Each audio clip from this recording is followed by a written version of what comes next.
आदर्श शिक्षण संस्थान जोधपुर की इस ऑनलाइन कक्षाओं में सभी भैया बहनों का स्वागत अभिनंदन। कक्षा 10वीं विषय संस्कृत व्याकरण का भाग 12। आज अपन अध्ययन करेंगे परस्वर्ण संधि। परस्वर्ण संधि के दो नियम हैं। पहला नियम मैं आपके सामने लिखा है। पहला नियम है इसका अनुस्वारस्य यही परस्वर्णः, यानी जो हमने लिखा यदि अपदांत अनुस्वारस्य यानी म परे कतिचित वर्गस्य कोऽपि व्यंजनम भवति, कोई भी व्यंजन होता है, तर्हि अनुस्वारम यानी म स्थाने तस्य वर्गस्य पंचम वर्णः भवति। तो पहले सूत्र को हम इस प्रकार समझें कि दो पूर्व पद और परपद, यानी स्पष्ट बात है कि पूर्व पद का अंतिम वर्ण म होगा, वह भी हलंत। ठीक है, यानी ये म होगा इस प्रकार, ये पूर्व पद का अंतिम वर्ण होगा म। और आगे किसी भी वर्ग का कोई भी वर्ण हो सकता है, किसी भी वर्ग का, यानी कोई भी वर्ग का, किसी भी वर्ग का वर्ण कोई भी हो सकता है। आगे प्रथम वर्ण भी हो सकता है, द्वितीय वर्ण भी हो सकता है, तृतीय हो सकता है, चतुर्थ हो सकता है, तो पंचम वर्ण भी हो सकते हैं। परंतु तो किसी भी वर्ग का या तो प्रथम वर्ण होगा, द्वितीय होगा, तृतीय होगा, चतुर्थ होगा, पंचम होगा, तो इन सब के स्थान पर यह होने आने पर इस म, ये जो म है, यानी पर पद में या किसी भी वर्ग का प्रथम, द्वितीय, तृतीय, चतुर्थ, पंचम वर्ण हो, तो ये म अपने ही वर्ग के पंचम वर्ण में बदल जाएगा, पंचम वर्ण में। और वर्ग अपने ही वर्ग में, अपने वर्ग, अपना वर्ग यानी कौन सा, यहाँ पर जो होगा वर्ग, उस वर्ग के ये म पंचम वर्ण में बदलेगा। मान लीजिए यहाँ पर ये क वर्ग है, तो ये म क वर्ग का अंतिम अंग इसमें बदल जाएगा। यदि मान लीजिए च है तो च का अंतिम य बन जाएगा। यदि ये ट वर्ग है तो ये ण में बदल जाएगा। ऐसी त वर्ग है तो न में बदल जाएगा। ऐसी प वर्ग है तो म का म ही रहेगा, म में बदल जाएगा। इस प्रकार यह पहला इसका सूत्र है। तो इसके कुछ उदाहरण हम आपके सामने रख रहा हूँ, तो देखिए उदाहरणों की ओर। उदाहरण है पहला समधन चरणम। समधन चरणम, ये आपके सामने मैंने उदाहरण रखा। अब देखिए शर्त यही है कि पूर्व पद का अंतिम वर्ण म होगा और आगे किसी भी वर्ग का कोई भी वर्ण हो सकता है। तो देखिए अब आगे चूंकि च है और यहाँ पर म है, तो च का पंचम वर्ण में ये म बदल जाएगा। तो क्या बन गया, संचरणम। अब च नहीं बदलेगा, केवल बदलेगा तो म, लेकिन कौन सा वर्ण, किस वर्ग का कौन सा वर्ग होगा, तो च वर्ग का पंचम वर्ण ये म उसमें बदलेगा। यहाँ कोई परिवर्तन नहीं होगा, परिवर्तन केवल म में ही होगा। ऐसे ही सामधन तम, ये एक उदाहरण है, सामधन तम। अब देखिए आगे कौन है, त वर्ग है, यहाँ पर म है, तो त ये म किस में बदलेगा, त वर्ग के पंचम वर्ण में ये बदलेगा। तो त वर्ग का पंचम वर्ण कौन है, न, क्योंकि वो हलंत है इसलिए ये भी हलंत रहेगा, शांतम। ऐसे ही किम धननु, किम धननु आ गया, अभी पंचम वर्ण है यहाँ, तो ये क्या बनेगा, च त वर्ग का है, ये त वर्ग है इसलिए त वर्ग का पंचम वर्ण में ये म बदल जाएगा।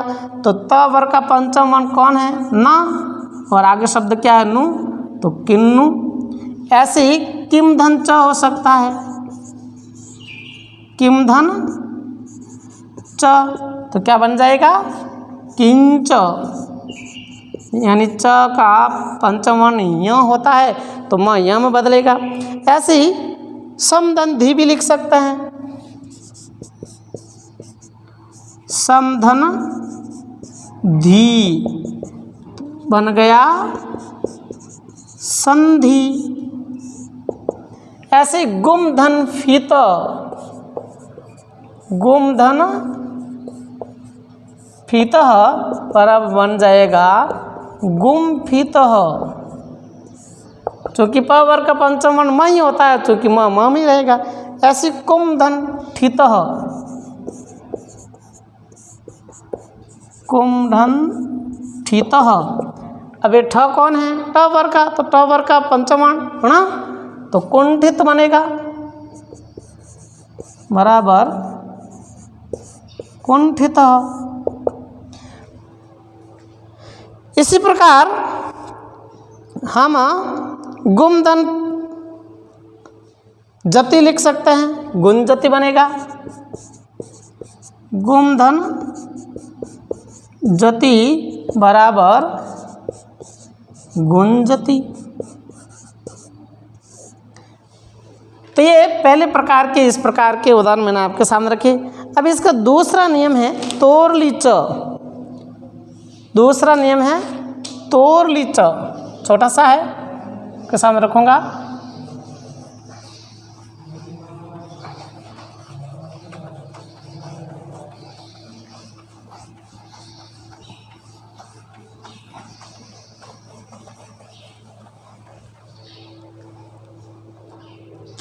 दूसरा सूत्र है इसका तोरलीच, यानी इसको स्पष्ट कर देता हूं पहले से ही कि यदि त या द के बाद यदि लह वर्ण आता है तो त और द के स्थान पर ल हो जाता है। मैं इसको संक्षिप्त जल्दी से लिख देता हूँ। यदि त या द के पश्चात ल वर्ण आए तो उनके स्थान पर, यानी किसके, त और द के स्थान पर ल हो जाता है, हो जाता है। किंतु न वर्ण आने पर, वर्ण आए तो न के स्थान पर सानुनासिक के स्थान पर सानुनासिक ल हो जाता है।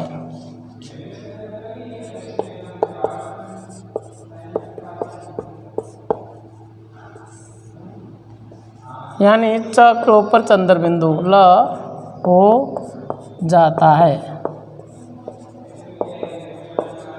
यथा देखिए दूसरा सूत्र है तोरलीच, यानी इसको मैंने इस प्रकार लिखा, यदि त या द के पश्चात ल वर्ण आए तो उनके स्थान पर ल हो जाता है, किंतु न वर्ण आए तो न के स्थान पर सानुनासिक ल हो जाता है। इसको समझिए इस प्रकार, दो पद है, पूर्व पद और पर पद। अब पूर्व पद में तीन वर्ण हो सकते हैं किसी भी पद के अंत में, यानी या तो त होगा या द होगा, पहले इसकी चर्चा करते हैं। और पर पद में स्पष्ट है कि ल ही हो, पर पद में स्पष्ट है कि ल ही अवर्ण होगा। पूर्व पद में कौन हो सकता है, त भी हो सकता है, द भी हो सकता है, और पर पद में ल होगा तो इस त या द के स्थान पर क्या हो जाएगा, ल वर्ण हो जाएगा। एक बात। दूसरी बात, यदि पूर्व पद के अंत में यदि न आए और पर पद के स्थान पर ल आए तो ये सानुनासिक ल में बदलेगा, यानी ये जो न है वो किस में बदल जाएगा, सानुनासिक, यानी इसके ऊपर चंद्र बिंदु लग जाएगा। बाकी ये ल का ल ही रहेगा। पूर्व पद पर पद का जो प्रथम वर्ण ल है वो तो वही रहेगा, लेकिन पूर्व पद के जो 3 वर्ण हो गए त, द और न, इसके स्थान पर ल हो जाएगा। ये इसका दूसरा नियम है। तो इसके भी कुछ उदाहरण आपके सामने लेता हूँ।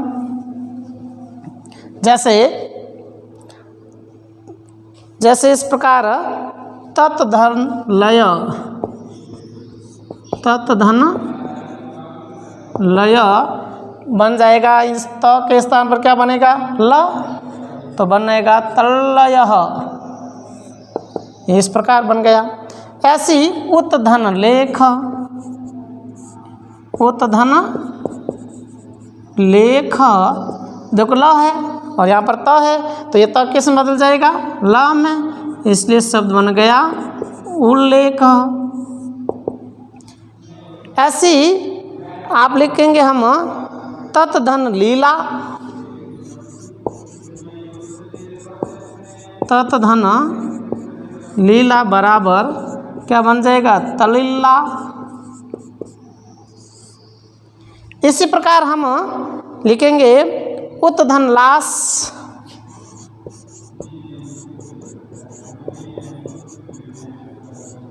बराबर बनेगा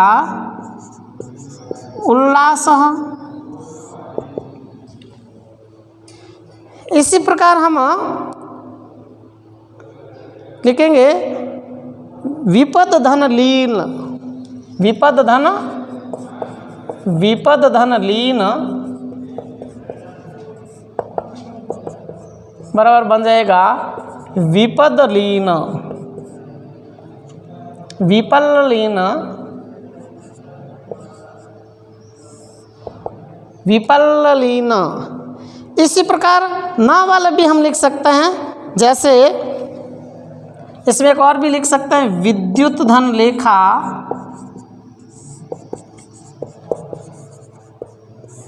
बराबर बनेगा विद्युल लेखा। इसी प्रकार न वाले भी हम उदाहरण लिखेंगे। जैसे विद्वान धन लिखती,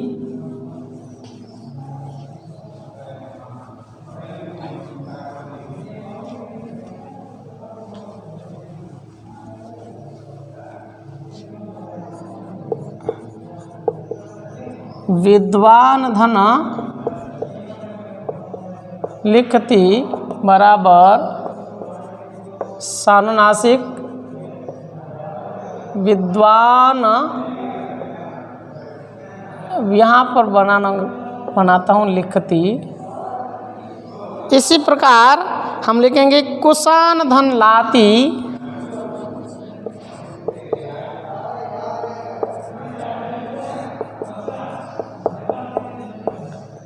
तो बनेगा कुशाल लाती। और ये चूँकि यदि हम लिखते हैं इसको तो इस प्रकार करके हलंत करके भी हम लिख सकते हैं, बिना हलंत के भी लिख सकते हैं।